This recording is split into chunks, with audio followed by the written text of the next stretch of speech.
नमस्कार, आप देख रहे हैं हमारी खास पेशकश आज का एजेंडा। खबर वो होती है जो सच का आईना हमें दिखाए, हर पहलू से हमें रूबरू करवाए। और आज का एजेंडा तय करना है हमारा काम आपके लिए। ऑफिस जाने की जल्दी हो या फिर घर के काम हो निपटाने, आधे घंटे के इस खास शो को देख लीजिए।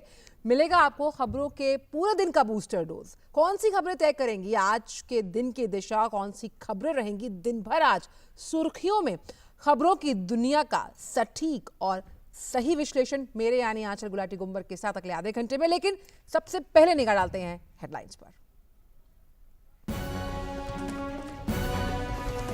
विदेश मंत्री एस जयशंकर का आज जापान दौरा, अपने जापानी समकक्ष के साथ करेंगे द्विपक्षीय और क्षेत्रीय मुद्दों पर बातचीत। दूसरी भारत ऑस्ट्रेलिया जापान यूएसए मंत्री स्तरीय बैठक में भी लेंगे हिस्सा। कोविड-19 से उपजे अंतर्राष्ट्रीय हालातों और विभिन्न चुनौतियों के अलावा स्वतंत्र, खुले और समावेशी भारत प्रशांत को कायम रखने की महत्वता पर भी होगी चर्चा। अफगानिस्तान की राष्ट्रीय सुलह परिषद के प्रमुख अब्दुल्ला का भारत दौरा आज, शांति प्रक्रिया पर भारत का समर्थन हासिल करना होगा मकसद। काबुल में नई सरकार के गठन के बाद अब्दुल्ला की पहली भारत यात्रा। बिहार में चुनावी सरगर्मियां हो रही हैं तेज, भाजपा आज कर सकती है उम्मीदवारों के नामों की सूची की घोषणा। निर्वाचन आयोग ने की चुनाव पर्यवेक्षकों की वर्चुअल और व्यक्तिगत रूप से बैठक का आयोजन। मुख्य निर्वाचन आयुक्त ने कहा, बिहार में स्वतंत्र, निष्पक्ष, सहभागी और सुरक्षित चुनाव है प्राथमिकता।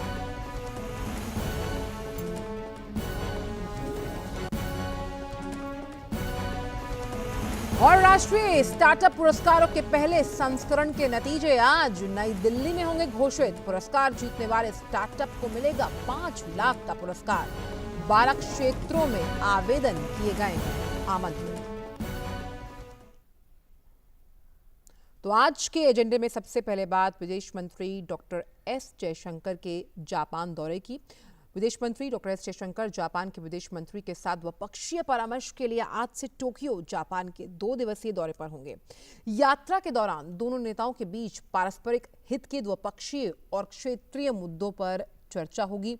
यात्रा के दौरान विदेश मंत्री आज दूसरी भारत ऑस्ट्रेलिया जापान अमेरिका विदेश मंत्री स्तरीय बैठक में हिस्सा लेंगे। विदेश मंत्री कोविड-19 के बाद के अंतर्राष्ट्रीय हालात और महामारी से उत्पन्न विभिन्न चुनौतियों के लिए समन्वित प्रक्रिया पर भी जरूरत होगी और उस पर चर्चा करेंगे।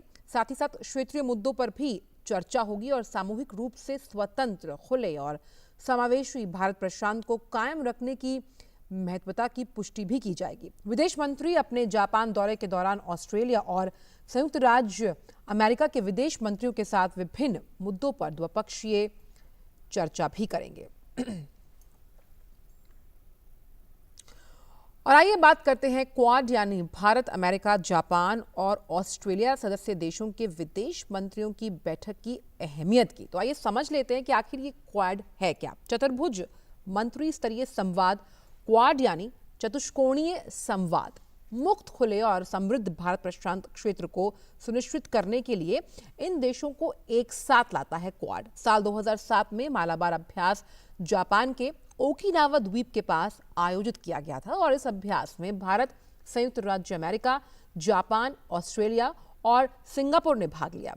इस अभ्यास के बाद भारत, अमेरिका, जापान और ऑस्ट्रेलिया द्वारा एक बैठक का आयोजन किया गया जिसे चतुर्भुज पहल नाम दिया गया यानी क्वाड, जिसका जिक्र हम कर रहे हैं।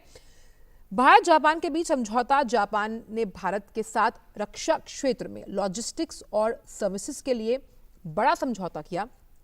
समझौते के तहत अब भारतीय सेना जापान से और जापानी सेना भारत से अपनी जरूरतों के सामान का आसानी से आदान प्रदान कर पाएगी। ये जो समझौता है भारत और जापान का, ये हम आपको समझाने की कोशिश कर रहे हैं कैसे रक्षा क्षेत्र में लॉजिस्टिक्स और सर्विसेज के लिए ये बड़ा समझौता अंजाम दिया गया ताकि जो भारत और जापानी सेनाएं हैं वो आपस में अपने सामानों का आदान प्रदान कर पाएं। और पिछले 22 वर्षों में भारत जापान के संबंधों को अगर देखें तो महत्वपूर्ण प्रगति हुई है। पिछले साल दोनों देश अमेरिका और फिलीपींस के साथ संयुक्त नौसैनिक युद्धाभ्यास में शामिल हुए। काफी अहम रहा था वो युद्धाभ्यास और जापान में भारत के निवेश का, यानी अगर हम आर्थिक लिहाज से देखें तो 1 बिलियन तक पहुंच गया है और हाई स्पीड रेल की अगर हम बात करें, Mumbai Ahmedabad high speed rail परियोजना भारत जापान संबंधों की मजबूती का एक बेहतरीन उदाहरण है। तो इस खबर को हमने आज के एजेंडे में आपके लिए लिया है और वाकई में आज किस तरह से ये पूरी खबर जो ये 2 दिवसीय दौरा है विदेश मंत्री का, कैसे ये डेवलप होते इसको हम ट्रैक करेंगे। लेकिन एक और डेवलपिंग स्टोरी है जिस पर हमारी नज़र है और उसको हमने आज के एजेंडे में शामिल किया है। वो है अफगानिस्तान की राष्ट्रीय सुलह परिषद के जो प्रमुख हैं अब्दुल्ला शांति प्रक्रिया पर भारत का समर्थन हासिल करने के लिए आज दिल्ली में होंगे। पिछले साल काबुल में नई सरकार के गठन के बाद ये उनकी पहली भारत यात्रा है। अब्दुल्ला के दोहा में चल रही अंतर अफगान वार्ता पर चर्चा के लिए शीर्ष भारतीय नेतृत्व से मिलने की उम्मीद है। और अफगान वार्ताकार अब्दुल्ला के भारत दौरे की बात करें तो आइए देख लेते हैं कि ये भारत दौरा है उनका ये इतना अहम क्यों है। अफगान वार्ताकार अब्दुल्ला का भारत दौरा, अब्दुल्ला तालिबान के साथ शांति प्रक्रिया स्थापित करने की कोशिश में है। भारत के साथ अफगान शांति और द्विपक्षीय संबंधों पर भारतीय अधिकारियों के साथ वो बैठक करेंगे। अब देख लेते हैं कि अफगानिस्तान तालिबान समझौते में भारत की जो अहम भूमिका है वो किस तरह से है, समझ लेते हैं उसको। अफगानिस्तान तालिबान समझौते में भारत की भूमिका, अफगानिस्तान और तालिबान के बीच शांति वार्ता दोहा जो 12 सितंबर को शुरू हुई थी। साथ ही विदेश मंत्री एस जयशंकर ने दोहा में अफगान शांति वार्ता के उद्घाटन समारोह में भाग लिया था। भारत का मत था कि शांति प्रक्रिया अफगान के नेतृत्व वाली होनी चाहिए और अल्पसंख्यकों के साथ साथ महिलाओं के हितों को सुनिश्चित करना चाहिए। उन्होंने कहा था कि अफगानिस्तान की धरती का इस्तेमाल कभी भी भारत की विरोधी गतिविधियों को करने के लिए नहीं किया जाना चाहिए। साथ ही भारत ने अफगानिस्तान में शांति स्थापित करने के लिए तत्काल संघर्ष विराम का भी समर्थन किया था। और अफगानिस्तान में भारत के अहम कार्य, अफगानिस्तान में स्थिरता बनाए रखने के लिए भारत की बड़ी जिम्मेदारी है। और जिस तरह से हमने आपको बताया कि दोहा में इसकी शुरुआत की गई थी, जहां पर विदेश मंत्री एस जयशंकर ने भी भाग लिया था। तो अफगानिस्तान में स्थिरता बनाए रखने के लिए भारत की अहम जिम्मेदारी है। अफगानिस्तान में भारत के ये अहम कार्य रहे हैं और कैसे भारत द्वारा अफगानिस्तान के विकास में काफ़ी संसाधन लगाए गए। दोनों देश एक दूसरे के विकास साझेदार भी रहे हैं। भारतीय हवाई संपर्क, बिजली संयंत्रों के पुनर्निर्माण, स्वास्थ्य और शिक्षा के क्षेत्र में निवेश करता है। साथ ही अफगान सिविल सेवकों और सुरक्षा बलों को प्रशिक्षित करने के कार्य में मदद करता है। भारत अफगान के लिए काफ़ी अहम और 2014 में कंधार में राष्ट्रीय कृषि विज्ञान और प्रौद्योगिकी विश्वविद्यालय की भी स्थापना की गई। भारत ने अफगानिस्तान में 200 से अधिक सार्वजनिक और निजी स्कूलों का निर्माण किया है। ये कुछ ऐसे कार्य हैं और अफगान संसद का निर्माण भी भारत द्वारा किया गया। साथ ही अगर हम ज़रीन दिलाराम राजमार्ग की बात करें, उसका निर्माण भी भारत द्वारा किया गया। साथ ही अफगानिस्तान भारत मैत्री संबंध सलमा बांध का निर्माण भी भारत के सहयोग से किया गया। तो कितना अहम है भारत अफगानिस्तान के लिए, इसका जिक्र हम कर रहे हैं। और इन दोनों अहम खबरों पर जो हमारा आज का एजेंडा तय कर रही हैं, उन पर बात करने के लिए हमारे साथ जुड़ गए हैं हमारे संवाददाता अभिषेक झा। अभिषेक, कितना अहम हम मान सकते हैं जिस तरह से विदेश मंत्री का ये 2 दिवसीय जापान दौरा है। हम जानते हैं कि वहां पर सरकार बदली है, आर्थिक नीतियों के लिहाज से अगर देखा जाए कितना अहम है, कूटनीतिक लिहाज से कितना अहम है, राजनीतिक लिहाज से कितना अहम है। देखिए आंचल, ये जो भारत के विदेश मंत्री जापान गए हैं तो इसके 2 मुख्य उद्देश्य है। पहला तो ये कि जो क्वाड मीटिंग है जहां पर ऑस्ट्रेलिया के विदेश मंत्री मैरिस पायने हैं, जापान के नए विदेश मंत्री हैं और अमेरिका के विदेश मंत्री माइक पोम्पियो शरीक हो रहे हैं। तो ये चारों विदेश मंत्री जो इंडो पैसिफिक रीजन है उसमें कैसे उसको एक स्वतंत्र, निष्पक्ष और किसी एक देश के दबदबे से रहित बनाया जाए, ये सुनिश्चित करने के लिए क्या कुछ पॉलिसी के लेवल पर करने की जरूरत है, इसको तय करेंगे। इसके आपको बता दें कि जो ये पूरा इंडो पैसिफिक है, ये कॉमर्स और ट्रेड के लिहाज से काफी महत्वपूर्ण है। दुनिया भर के व्यापार का एक बहुत बड़ा हिस्सा इस समुद्री क्षेत्र से गुजरता है और ऐसे में ऑस्ट्रेलिया, भारत, जापान और इसके अलावा भी जो ऐसे इस कोस्टल रीजन है जो इस इलाके में पड़ते हैं, उन सब का ऐसा मानना है कि इस क्षेत्र में किसी भी एक देश का दबदबा नहीं होना चाहिए, किसी भी देश को एक अग्रेसर की भूमिका नहीं निभानी देनी चाहिए।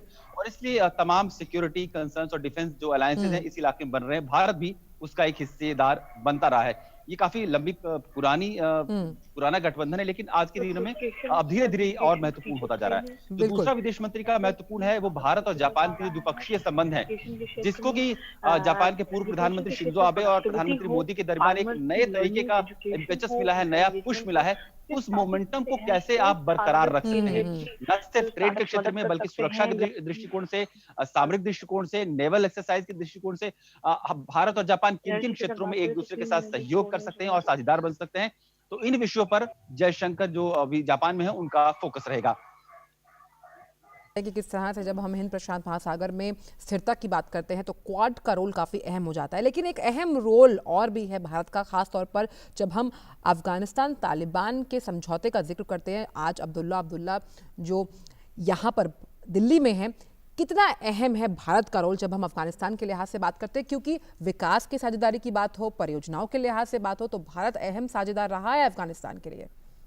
देखिए अंचल, अफगानिस्तान की जो पूरा जो उनका राजनीतिक ढांचा है वो बहुत ज्यादा सेक्ट पे डिपेंडेंट है, बहुत ज्यादा जो जाति वहां पर गुट है वो काफी स्ट्रांग है। भारत ने लंबे समय से, दशकों से इस चीज से परहेज किया है कि वो किसी एक गुट विशेष के पक्ष में खड़ा नजर आए। हालांकि उसने इस चीज को पूरा जोर दिया है कि जो तालिबान है, तालिबान को भारत ने कभी मान्यता नहीं दी, तालिबान को आतंकवाद का केंद्र माना, तालिबान को इस चीज के लिए भी जिम्मेदार ठहराया कि बहुत सारे जो भारत में आतंकवादी गतिविधियां हुई हैं उसके पीछे भी तालिबान का हाथ रहा है। हालांकि जब पूरी दुनिया और यूएसए को खासतौर पे ऐसा लगा कि अफगानिस्तान में शांति बहाली तब तक संभव नहीं है जब तक तालिबान को उसका हिस्सेदार न बनाया जाए, तो फिर तालिबान और वहां की जो अफगान की जो पॉलिटिकल गवर्नमेंट है उन दोनों के बीच एक पीस नेगोशिएशन चल रही है। अब दुनिया के तमाम देश इंक्लूडिंग भारत वो चाहते हैं कि इस तरीके के किसी भी जो प्रक्रिया वहां पर शांति की बन रही है उसमें भारत का खासतौर पर मानना है कि तालिबान जब नए रोल में वहां पर आए तो भी वो आतंकवाद से पीछे हटे, किसी भी प्रकार की जो अफगानिस्तान की भूमि है उसका भारत विरोधी गतिविधियों में न इस्तेमाल हो।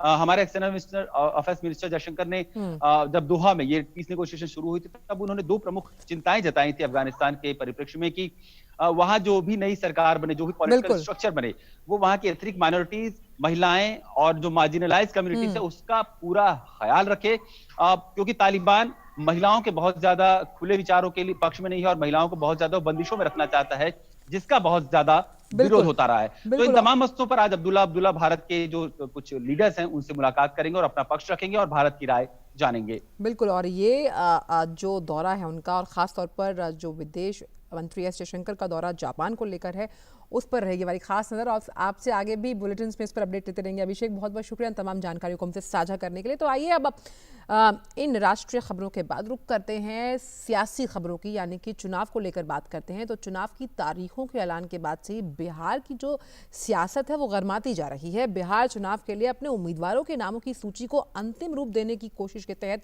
कल पार्टी के राष्ट्रीय अध्यक्ष जेपी नड्डा के घर पर नवनियुक्त बीजेपी महासचिवों की पहली बैठक हुई। बैठक में संगठन महामंत्री बीएल संतोष, दिलीप सेकैया और अरुण सिंह समेत कई अन्य नेता शामिल हुए। पार्टी आज चुनाव के बाबत उम्मीदवारों की पहली सूची जारी कर सकती है।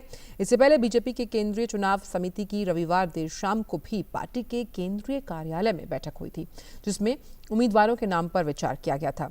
गौरतलब है कि बिहार में पहले दौर के मतदान के लिए 71 विधानसभा सीट पर 28 अक्टूबर को मतदान होना है। और बिहार की सियासी उठापटक को लेकर बात कर लेते हैं हमारे संवाददाता राजेश राज से। राजेश, जैसा कि हम जानते हैं कि बिहार में जो चुनावी समीकरण है वो काफ़ी दिलचस्प मोड़ ले रहे हैं। जैसे कि एलजेपी ने कहा कि हम बिहार में अकेले चुनाव लड़ेंगे। उसके बाद किस तरह से वीआईपी पार्टी में फूट पड़ती हुई नजर आई। महागठबंधन की अगर हम बात करें, और अभी अगर भाजपा की बात करें तो उसने अपने पत्ते नहीं खोले हैं। किस तरह से ट्रैक करते हैं आप इन तमाम राजनीतिक डेवलपमेंट्स को? हाँ, देखिए आंचल, जो बिहार विधानसभा का चुनाव है ये माना जा रहा था कि कोरोना के मद्देनज़र ये पहला ऐसा चुनाव होगा देश में जो कोरोना की साए में होगा और तमाम तरह के एहतियातों के बीच होगा। चुनाव आयोग के निर्देश होंगे, जो हेल्थ मिनिस्ट्री के जो एसओपीज़ हैं उसको फॉलो करने की बात होगी, गृह मंत्रालय के जो एसओपीज़ हैं उसको फॉलो करने की बात होगी। और शायद ये चुनाव, ये पॉलिटिकल पंडित ये कयास लगा रहे थे कि शायद वो फ्लेवर ना आए जो बिहार जिसके लिए जाना जाता रहा है। लेकिन जिस तरीके से सीटों के तालमेल को लेकर आंचल जो गतिरोध देखने को मिला है, जो रस्साकशी देखने को मिली है, महागठबंधन हो या एनडीए, दोनों घटक दलों में सीटों के तालमेल को लेकर प्रत्याशियों के दल बदल और पाला बदल की जो खबरें लगातार आती रही हैं, उसके मद्देनजर हम कह सकते हैं कि बिहार का जो सियासी मिजाज है वो एक बार फिर पूरे उफान पर है, पूरे शबाब पर है और बिहार चुनाव पर दुनिया भर के लोगों की निगाहें टिकी हुई हैं। भारतीय जनता पार्टी की बैठक जो है, केंद्रीय चुनाव समिति की बैठक रविवार को हुई थी और उसके बाद ये उम्मीद लगाई जा रही थी कि सूची जो है वो जल्द प्रकाशित कर दी जाएगी, लेकिन जेडीयू के साथ सीटों की अदला बदली और सीटों को फुल्ली जो है वो एडजस्ट करने की जो प्रक्रिया है, उसके तहत कल जो है जेपी नड्डा के घर पर दिन भर बैठकों का दौर चला और बिहार बीजेपी के जो तमाम नेता थे वो शामिल हुए। तो क्या मान सकते हैं हम कि राजेश की आज तस्वीर साफ हो पाएगी? भारतीय जनता पार्टी के अध्यक्ष ने ली। तो राजेश, क्या हम मान सकते हैं कि भाजपा आज तस्वीर साफ कर पाएगी कि किन उम्मीदवारों को टिकट मिला है? देखिए आंचल, वही मैं आपको बता रहा था कि भारतीय जनता पार्टी के जो बड़े नेता हैं, बिहार के प्रभारी भूपेंद्र यादव, चुनाव प्रभारी देवेंद्र फडणवीस समेत तमाम जो बड़े नेता हैं बिहार बीजेपी के, वो पटना पहुंच चुके हैं। ये उम्मीद की जा रही है कि आज साझा प्रेस कॉन्फ्रेंस पटना में हो सकता है, चाणक्य होटल में। समय अभी जो है वो निश्चित नहीं किया गया है, लेकिन दोपहर बाद ये उम्मीद की जा रही है कि साझा प्रेस कॉन्फ्रेंस होगा और जेडीयू और बीजेपी दोनों जो है, दोनों दल एक साथ प्रेस कॉन्फ्रेंस करेंगे और उसमें कुछ नए साझीदार जो हैं वो भी जुड़ सकते हैं। जो मेरे सूत्र बताते हैं कि मुकेश सहनी जो वीआईपी पार्टी के राष्ट्रीय अध्यक्ष हैं, महागठबंधन से नाता रिश्ता तोड़ने के बाद वो एनडीए की तरफ आए हैं और एनडीए में कल उनकी बातचीत जो है वहां दिल्ली में कई बड़े नेताओं के साथ हुई है, बीजेपी के नेताओं के साथ। तो जीतन राम मांझी, मुकेश सहनी जहां नए पार्टनर होने के आसार हैं, वहीं जेडीयू और बीजेपी के जो पुराने रिश्ते हैं उनकी बानगी एक बार फिर देखने को मिलेगी। और अगर चार दल एक साथ मंच पर आंचल आते हैं तो एक बड़ा हम कह सकते हैं कि संदेश होगा कि एक तरफ महागठबंधन में बिखराव और एनडीए के घटक दल जो है वो एकजुटता के साथ नए साथियों को लेकर वो प्रेस कॉन्फ्रेंस के लिए आएंगे। तो कहीं ना कहीं जब दोनों दल एक साथ अपने प्रत्याशियों की सूची जो है वो जारी करेंगे तो एक बड़ा संदेश देने की भी कोशिश की जाएगी। हालांकि जेडीयू ने अपने हिस्से की जो सीटें हैं उसके लिए उन्होंने अपने प्रत्याशियों को सिंबल देना शुरू कर दिया है। बिल्कुल, और एलजेपी ने जिस तरह से अपना विजन डॉक्यूमेंट ट्विटर के जरिए साझा किया, वहां पर आरजेडी कह रही है उठो बिहारी करो तैयारी। तो ये जो राजनीतिक उठापटक है खासतौर पर विधानसभा चुनावों को लेकर, इस पर दिलचस्प कई मोड़ अभी आने वाले होंगे। बहुत बहुत शुक्रिया राजेश इन तमाम जानकारियों को हमसे साझा करने के लिए। हालांकि चुनाव अभी दूर है, लेकिन ऊंट किस करवट बैठेगा ये वक्त बताएगा। और तीसरी खबर जो सबसे अहम हम ले रहे हैं आज के एजेंडे में, वो जुड़ी हुई है स्टार्टअप्स को लेकर।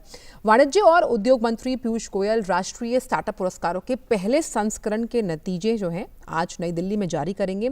इन पुरस्कारों का मकसद देश में स्टार्टअप्स को प्रोत्साहित करना है। स्टार्टअप पुरस्कारों के पहले संस्करण का लक्ष्य यानी कि उद्देश्य अगर देखें तो वो है कि राष्ट्रीय स्टार्टअप पुरस्कार पहला संस्करण वास्तविक समस्याओं का इनोवेटिव समाधान देने वाले स्टार्टअप्स की खोज है और लक्ष्य है कि ये स्टार्टअप जो है वो नवाचारी उत्पाद या समाधान और अच्छे उद्यमों का निर्माण कर रहे हैं, यानी कि रोजगार जुटाने के साथ साथ व्यापक सामाजिक प्रभाव का प्रदर्शन करने की अधिक संभावनाएं हो। 12 जो क्षेत्र हैं उनसे आवेदन आमंत्रित किए गए थे इन अवार्ड्स के लिए, और कृषि क्षेत्र, उद्यम प्रौद्योगिकी, ऊर्जा, वित्त, खाद्य, स्वास्थ्य उद्योग, 4.0, अंतरिक्ष, ये तमाम वो क्षेत्र रहे और 35 श्रेणियों में उप वर्गीकृत किया गया इनको।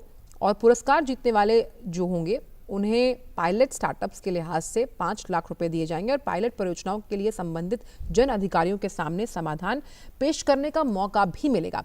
मजबूत स्टार्टअप इकोसिस्टम, एक प्रमुख इंक्यूबेटर और एक एक्सेलरेटर को 15 लाख रुपए का पुरस्कार। ग्रामीण क्षेत्रों में प्रभाव पैदा करने वाले स्टार्टअप्स भी चुने जाएंगे। विजेताओं और रनर्स अप को DPIIT द्वारा प्रायोजित विभिन्न राष्ट्रीय और अंतर्राष्ट्रीय स्टार्टअप कार्यक्रमों में भाग लेने के लिए तरजीह मिलेगी। और ऐसी पूरी खबर पर बात करने के लिए हमारे साथ जुड़ गई हैं हमारी संवाददाता मेघना। हम जानते हैं कि अभिनव विचारों को किस तरह से सही दिशा का मार्गदर्शन मिले, इसके लिए स्टार्टअप इंडिया मुहिम की शुरुआत 2015 में प्रधानमंत्री नरेंद्र मोदी द्वारा की गई थी और आज जिस तरह से इनको लेकर पुरस्कार दिए जाएंगे, अपने आप में गौरव का पल होगा। एक नई दिशा तय हो सकती है उन एंटरप्रेन्योर्स के जरिए जब हम आत्मनिर्भरता की बात करते हैं, आत्मनिर्भर भारत को लेकर। जी बिल्कुल आंचल, देखिए जिस तरीके से आपने बताया कि 2015 में प्रधानमंत्री नरेंद्र मोदी ने इसकी शुरुआत की थी और बेशक एक बहुत ही बेहद फ्यूचरिस्टिक मुहिम की शुरुआत हुई थी, फ्यूचरिस्टिक योजना है जिसके कारण अभी अगर हम देखें अभी के सिचुएशन में, खासकर पैंडेमिक के सिचुएशन में यह बहुत ही अहम बन जाता है जब प्रधानमंत्री ने आत्मनिर्भर भारत के बारे में बात की है। और तो इसमें स्टार्टअप का जो योगदान है वो बेहद अहम हो जाता है। और अगर हम खासकर नेशनल स्टार्टअप अवार्ड की बात करें, जैसा कि आपने बताया कि यह पहला संस्करण है और ये संस्करण एक तरीके का रोड मैप तय करेगा आगे आने वाले स्टार्टअप्स के लिए भी। और सबसे अहम बात, जो 12 क्षेत्र जिनकी बात हो रही है उसमें आउटस्टैंडिंग स्टार्टअप जो है जिनके पास असल मुद्दों के इनोवेटिव सॉल्यूशंस है और उसके साथ ही एम्प्लॉयमेंट जनरेट करने की क्षमता है, उन स्टार्टअप को इसमें सम्मानित किया जाएगा, रिकॉग्निशन दिया जाएगा। और उसके साथ ही ऐसे कई स्टार्टअप जो ना केवल प्रॉफिट दे रहे हैं अपने इन्वेस्टर्स को, बल्कि उसके साथ ही एक सोशल कंट्रीब्यूशन भी है, एक सोशल डिफरेंस भी क्रिएट कर रहे हैं, ऐसे स्टार्टअप्स की सक्सेस को भी आंका जाएगा, ये भी एक पैरामीटर है। उसके साथ अगर कुछ क्षेत्रों की बात करें आंचल, मैं फटाफट कुछ क्षेत्रों के सब सेक्टर्स की बात करूं, उन 35 सब सेक्टर्स की, तो अगर हम जिस तरीके से बात करें फार्मिंग का जो सब सेक्टर है उसमें प्रोडक्टिविटी, फार्मर मैनेजमेंट, उसके साथ ही पोस्ट हार्वेस्ट में भी जो स्टार्टअप काम कर रहे हैं उनको रिकॉग्निशन मिलेगा। दूसरी अगर बात करें एजुकेशन में, टीचर ट्रेनिंग एक बहुत ही अहम चीज है जिसके लिए भी स्टार्टअप की खोज की जा रही है। ऐसे स्टार्टअप जो टीचर ट्रेनिंग में योगदान दे रहे हैं, ओपन एजुकेशन में योगदान दे रहे हैं, एक्सेस टू एजुकेशन को फैसिलिटेट करने में योगदान दे रहे हैं। उसके साथ अगर हम फूड की बात करें तो फूड प्रोसेसिंग है, एनर्जी की बात करें तो क्लीन एनर्जी है, एनर्जी का स्टोरेज है, एनर्जी एफिशिएंसी है। उसके साथ स्पेस में भी स्टार्टअप को बढ़ावा दिया जा रहा है।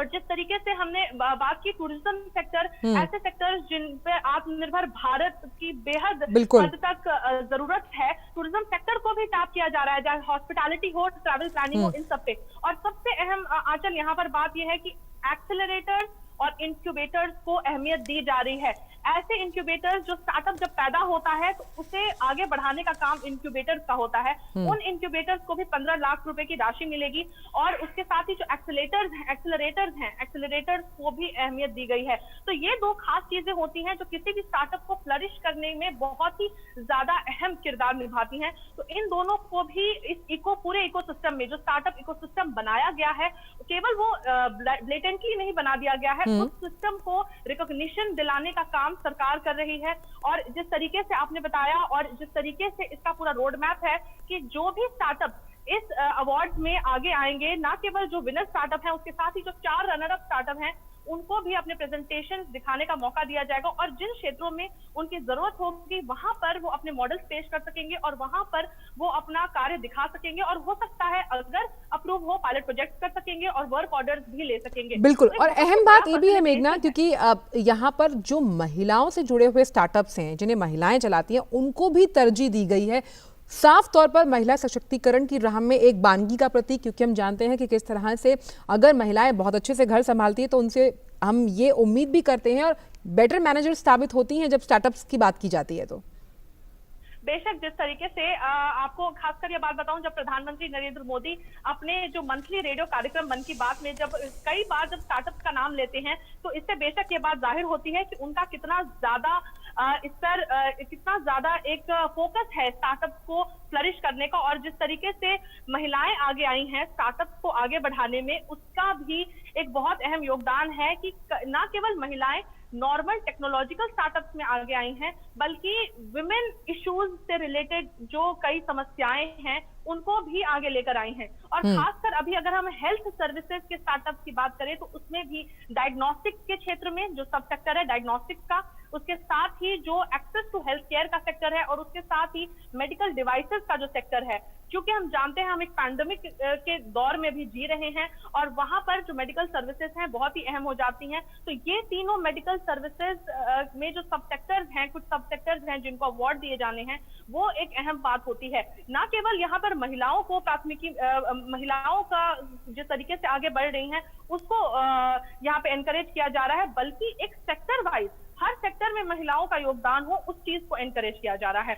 और इसको जिस तरीके के सेक्टर्स में डिवाइड किया गया है, अगर हम अर्बन सर्विसेज की बात करें तो ट्रैफिक मैनेजमेंट, वेस्ट मैनेजमेंट, ये सब सेक्टर्स को भी, इन सब सेक्टर्स समाज में भी स्टार्टअप्स को ढूंढा जा रहा है और स्टार्टअप्स को अहमियत दी जा रही है। तो जिस तरीके से प्रधानमंत्री ने कहा कि यूथ जॉब सीकर नहीं जॉब गिवर बने, उसको एक पिछले कुछ सालों में बहुत बिल्कुल, और बहुत अहम मेघना कि किस तरह से जो प्रेनर्स हैं उनको क्रिएट किया जाना चाहिए, उस लिहाज से स्टार्टअप इंडिया ने काफ़ी अहम योगदान दिया और आज जब उसी को लेकर पुरस्कारों का आवंटन किया जाएगा तो ये अपने आप में बहुत अहम होगा। बहुत बहुत शुक्रिया मेघना इन तमाम जानकारियों को हमसे साझा करने के लिए। तो देखा आपने कि आज इस खबर पर भी हमारी नज़र रहेगी किस तरह से स्टार्टअप्स को लेकर आज अवार्ड्स दिए जाएंगे।